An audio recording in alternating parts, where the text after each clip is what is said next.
दोस्तों, अभी तक आप लोगों ने देखा कि ईसा आंटी से बात करके उनसे मिलने के लिए बोलकर फिर नीचे चली जाती है। अब आगे ईसा समर को ढूंढ रही थी।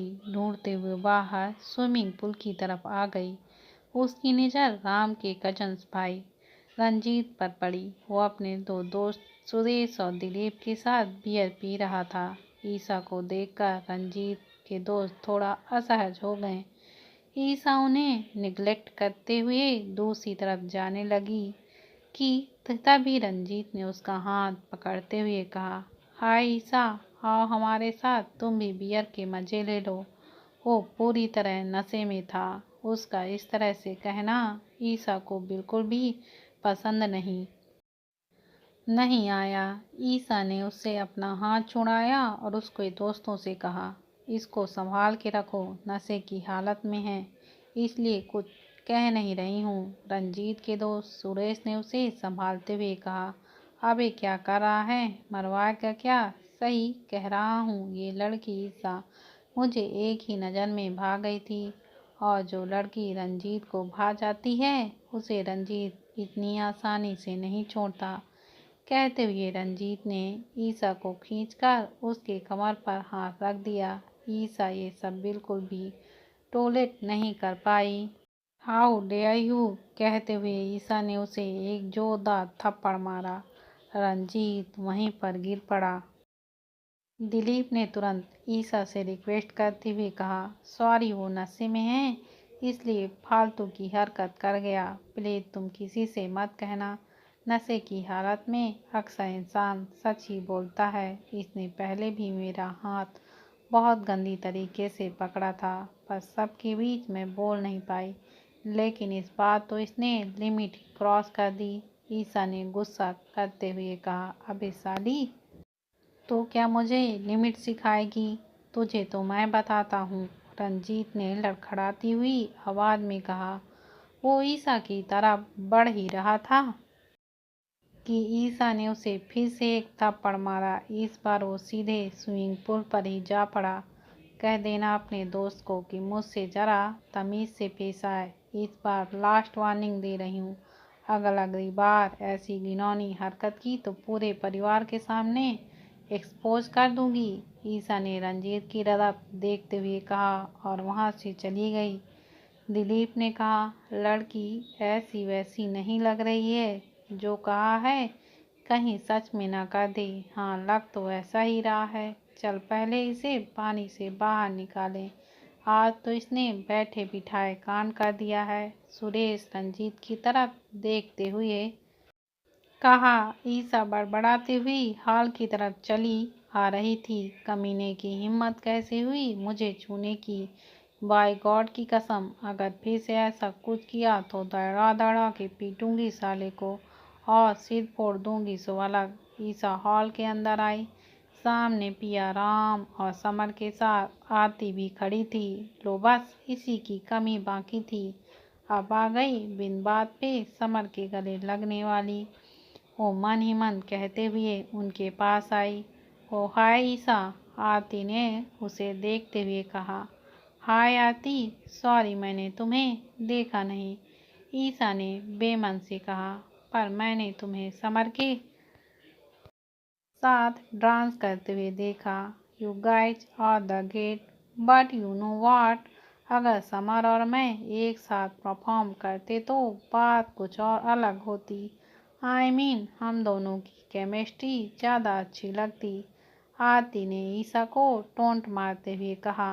ओह सो सैड, तुम्हारी केमिस्ट्री समर के साथ तो देखने का मौका नहीं मिला, पर मेरी केमिस्ट्री उसके साथ बहुत जम रही थी। हम दोनों एक दूसरे के साथ बहुत हॉट लग रहे थे। ऐसा मैं नहीं, यहाँ मौजूद सभी गेस्ट कह रहे हैं। ईसा ने जबरदस्त जवाब देके उसका मुंह बंद करवा दिया।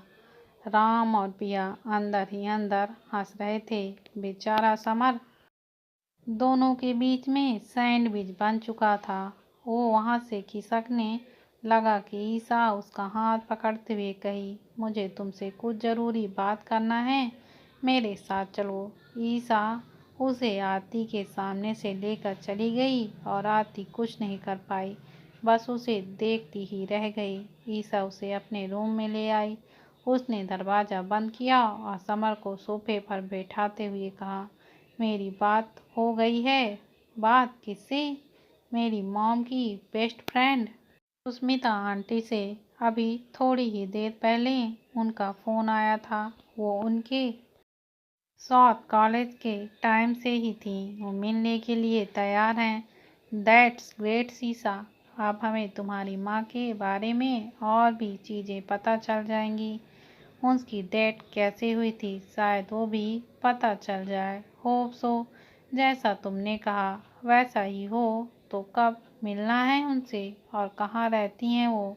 लकली ये यहाँ दिल्ली में जनकपुर की तरफ में रहती हैं, तो कल ही मिलने को कहा है मैंने। ठीक है, कल हल्दी की रस्म खत्म होते ही साथ में चलेंगे हम। हाँ। ईशा नजरें नीचे किए हुए कुछ सोचने लगी। समर ने उसे देख के तुरंत पहचान गया कि उसके मन में क्या चल रहा है। उसने उसका चेहरा ऊपर करके कहा, परेशान होने की ज़रूरत नहीं है, सब ठीक हो जाएगा। और एक बात सुनो, आगे बहुत सारी चीज़ें ऐसी भी पता चल सकती हैं जिससे शायद तुम टूट जाओ। तुम्हें हर्ट भी हो, लेकिन तुम्हें इन सब का सामना करना होगा। तुम्हें स्ट्रांग रहना होगा, समझी? स्ट्रांग तो मैं हमेशा रहूँगी। तुम जो हमेशा मेरा हौसला बढ़ाने के लिए साथ में रहते हो, इतना मोटिवेट करते हो कि मेरी हिम्मत डबल हो जाती है। ईशा ने समर के हाथ पर अपना हाथ रखते हुए कहा। समर ने मुस्कुराते हुए कहा, साथ तो मैं हमेशा से हूँ तुम्हारे। चलो अब नीचे चल के खाना खा लेते हैं। हाँ चलो, कहते हुए ईशा समर के साथ नीचे चली गई। सब फूड कॉर्नर की तरफ थे। ईशा समर के साथ वहीं आ गई। दूर से नीमा जी ईशा को इशारा करके बुला रही थी। ईशा समर को बोलकर उनके पास गई। नीमा जी के बगल में उनकी दोस्त खड़ी थी। नीमा जी एक एक करके उसे उनसे मिलवाने लगी। ईशा, ये चारों मेरी दोस्त हैं, संगीता, खुशबू, गरिमा और सुगंधा। हम स्कूल और कॉलेज के टाइम से साथ हैं। नीमा जी ने ईशा को सबसे इंट्रोड्यूस कराते हुए कहा। सुगंधा जी ने हंसते हुए कहा, मुझे क्या मिलवा रही है ईशा को? मैं तो पहले ही मिल चुकी हूँ इससे। शादी का इनविटेशन कार्ड तो ये और समर ही देने आए थे। बहुत ही समझदार लड़की है। सुगंधा ने ईशा के पास आकर उसे गले लगा लिया। बाप रे, इतना प्यार! नीमा जी ने शरारत से कहा। अब प्यारी है तो प्यार तो करूँगी ही, सुगंधा ने कहा। तो बाकी भी उसकी हाँ में हाँ मिलाने लगे। वैसे बेटा, आज तुमने और समर ने जो डांस किया ना, बहुत ही अमेजिंग था। तुम दोनों ने बहुत ही अच्छा किया। नहीं तो संगीत में सालसा देखने को बहुत कम ही मिलता है, नीमा जी की दोस्त खुशबू ने कहा। हाँ सही में बहुत ही ज़्यादा मज़ा आया, संगीता, गरिमा और सुगंधा ने एक साथ कहा। Thank you so much aunty, Isha ने मुस्कुरा कर कहा। मेरी ईशा बहुत टैलेंटेड है। डांस के साथ साथ ये एक बहुत बड़ी ऑथर भी बन चुकी है, नीमा जी ने बहुत ही गर्व के साथ कहा। एक मिनट, ऑथर ईशा तुम ही हो? अभी जिनका मैंने 2 दिन पहले ही टीवी पर इंटरव्यू देखा था, संगीता आश्चर्य से ईशा को देखते हुए कही। जी हाँ वही, सुगंधा ने कहा। ओह माय गॉड, रियली बेटा, यू आर सो टैलेंटेड, खुशबू ने कहा। गरिमा ने शरारत से कहा, एक ऑटोग्राफ मिलेगा तुम्हारा? ऐसे नहीं, पहले अपॉइंटमेंट लेना होगा, नीमा जी ने भी शरारत से कहा। अरे ऐसा कुछ भी नहीं है।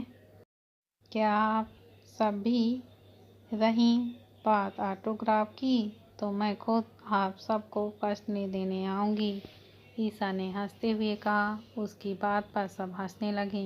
नीमा जी की सभी दोस्त को ईशा बहुत पसंद आई और वह बहुत खूबसूरत और प्यारी भी लग रही थी। ईशा ने भी सबसे बहुत आदर के साथ भी बात किया। वैसे भी अपनी बातों से ईसा को सबका दिल जीतना बहुत अच्छे से आता था। थोड़ी देर बाद सबने खाया ना खाया और सोने के लिए चले गए। ईसा सोने की कोशिश कर रही थी, लेकिन उसे नींद ही नहीं आ रही थी। अगले दिन उसे अपनी माँ के फ्रेंड से मिलने जाना था। रह रहकर उसके दिमाग में बस यही बातें चल रही थीं। वो उठ के टेबल के पास आई, उसने पानी पिया और फिर से जाकर बेड पर लेट गई। वो मन ही मन सोचने लगी, पता नहीं कल किस सच से सामना होगा। भगवान जी प्लीज़ हेल्प करना, अब कोई ऐसी सच्चाई बाहर मत आए जिससे मैं सहन न कर पाऊँ। खुद से ही कहते कहते उसे नींद आ गई। अगले दिन जब सुबह जल्दी जग चुके थे हल्दी की रस्म के लिए, नीमा जी और सरिता ने मिलके शुद्ध हल्दी का इंतजाम पहले ही करवा लिया था। ईसा जल्दी से उठकर रेडी होने लगी। उसने येलो साड़ी पहनी, हाथों में ब्रेसलेट और कानों में वाइट टॉप्स डाला हुआ था। वो बाहर आई। रिजॉर्ट के गार्डन में स्टेज तैयार किया गया था। हल्दी की रस्म वहीं होने वाली थी। ईसा ने देखा रंजीत वहीं मौजूद था। ईसा को रात वाली बात याद आ गई। ईसा रंजीत को इग्नोर करते हुए आगे चली जा रही थी। रंजीत भी ईसा का पीछा करते हुए उसके पीछे पीछे ही आ रहा था। रंजीत ने भागते हुए उसके सामने जाकर उसका रास्ता रोक लिया। ईसा को रुकना ही पड़ा।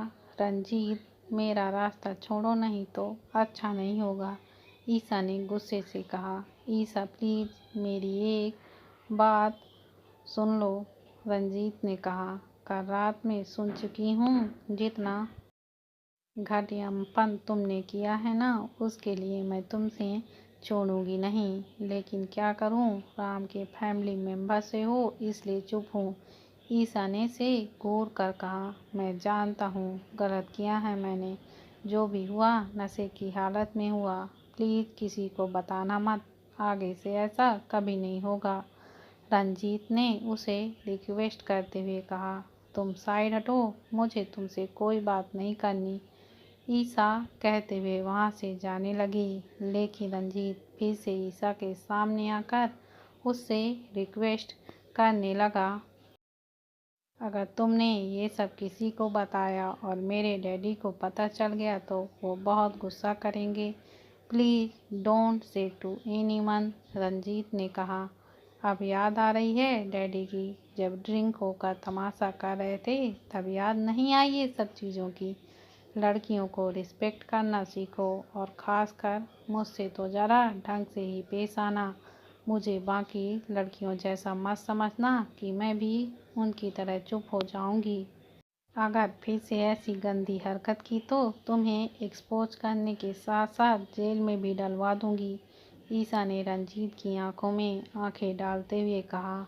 रंजीत सिर नीचे करते हुए कहा, आई एम सॉरी ईसा, आगे से मैं ऐसी हरकत कभी भी करने की नहीं सोचूंगा। ठीक है, मैं भी नहीं चाहती कि ये सब बातें तुम्हारे परिवार वालों या तुम्हारे पेरेंट्स को पता चले। ये सब जानने के बाद वो तो बेचारे शर्मिंदा ही हो जाएंगे। लेकिन ध्यान रहे, आगे से मेरे से क्या किसी भी लड़की के साथ ऐसी गंदी हरकत करने की कोशिश मत करना, ईसा कहते हुए वहाँ से चली गई। सुरेश और दिलीप ये सब पीछे चुप होकर सुन रहे थे। ईसा के जाते ही रंजीत के दोस्त सुरेश और दिलीप उसके पास आए। अच्छा हुआ तूने उससे माफ़ी मांग ली, ये लड़की कोई ऐसी वैसी नहीं है, बहुत डेंजर है, सुरेश ने कहा।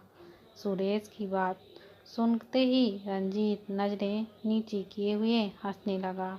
उसने सुरेश और दिलीप की तरफ देखते हुए कहा, उससे डेंजर तो मैं हूँ। मैंने ये सब ड्रामा किया है और पता है मैंने ये सब ड्रामा उसके सामने क्यों किया?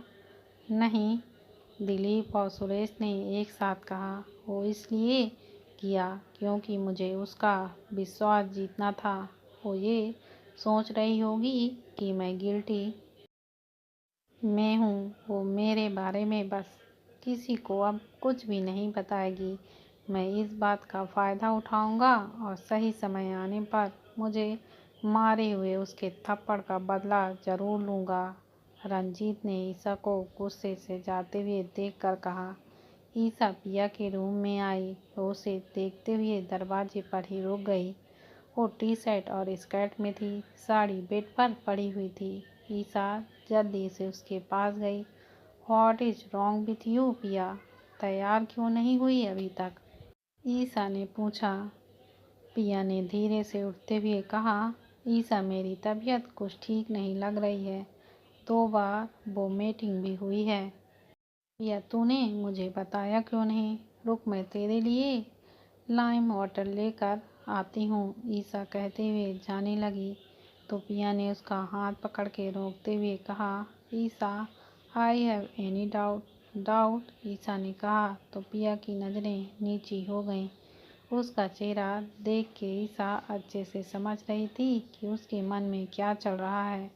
कुछ भी उल्टा सीधा मत सोच, इट नॉट लाइक दैट। पर मन में वही ख्याल आ रहा है। पिया ने घबराते हुए कही, तो अच्छे से सोच के बता, क्या राम और तू कभी फिजिकल? नहीं ईसा, कभी नहीं। भले ही हम 1 साल से रिलेशनशिप में हैं, लेकिन हमने कभी कभी अपनी लिमिट क्रॉस नहीं की। पागल, जब तू इतना श्योर है तो फिर डर क्यों रही है? ये बात अपने दिमाग से निकाल दे। नहीं यार, नहीं निकाल पा रही हूँ। ईसा मुझे डर लग रहा है। अगर शादी से पहले प्रेग्नेंट हुई तो राम की दादी और मेरी बुआ जी मुझे ताने दे देकर मार डालेंगी। ईसा ने पिया को बैठाया और उसको गले लगाकर कहा, राम और अपने रिश्ते पर भरोसा है ना? हाँ है।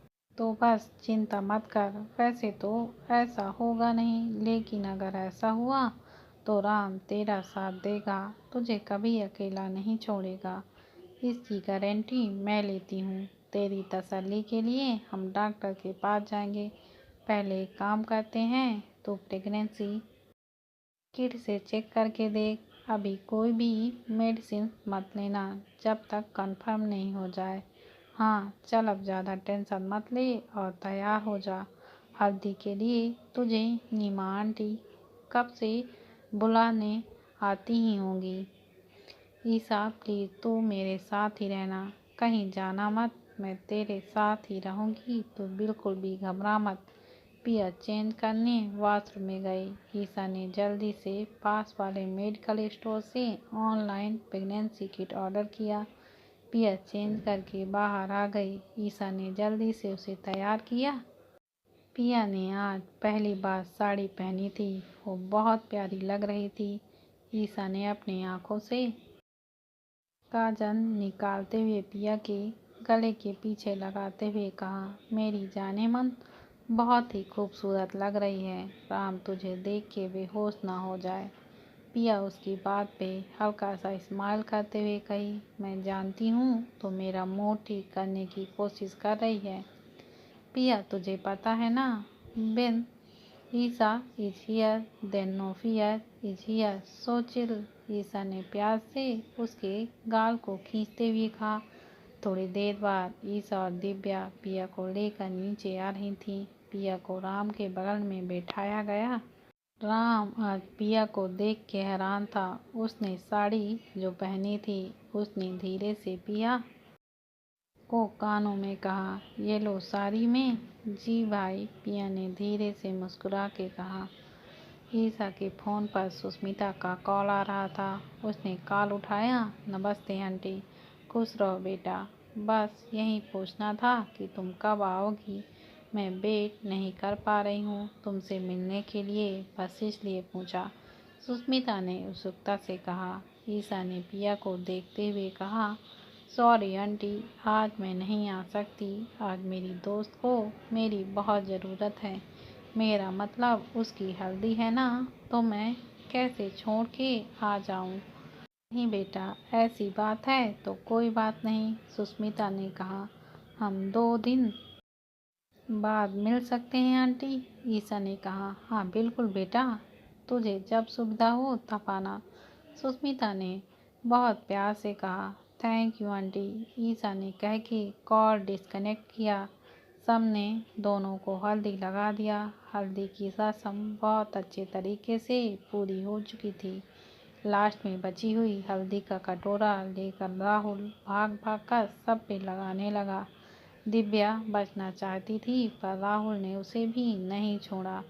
जब राहुल ईसा के पास आया तो वो भागने लगी। देख चुटकू, ऐसा बिल्कुल मत करना, नहीं तो बहुत मारूंगी, ईसा ने भागते हुए कही।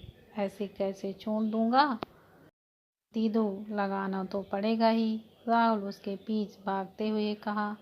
समर अंदर से मोबाइल पे बात करता हुआ आ रहा था।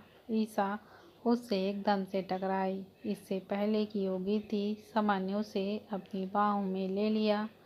राहुल भी जैसे ही रुका, उसके हाथ से हल्दी का कटोरा छूट के उछल गया।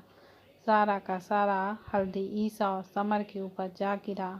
वहाँ मौजूद सब शांत हो गए। सबकी नज़रें उन्हीं पर ही थीं। नीमा जी को तो ये देखकर बहुत खुशी हो रही थी, लेकिन वहीं दूसरी तरफ बिंद्रा बिल्कुल भी खुश नहीं थी। आखिर हल्दी का रंग चढ़ ही गया इन दोनों पर, शुभ शगुन हो ही गया। राम ने पिया की तरफ देखकर कहा, हाँ बस अब इन दोनों को अपने प्यार का भी रंग समझ में आ जाए तो बात ही बन जाए। पिया ने समर और ईसा की तरफ देखते हुए कहा। हाँ, राम ने पिया के हाथ पर हाथ रखकर कहा।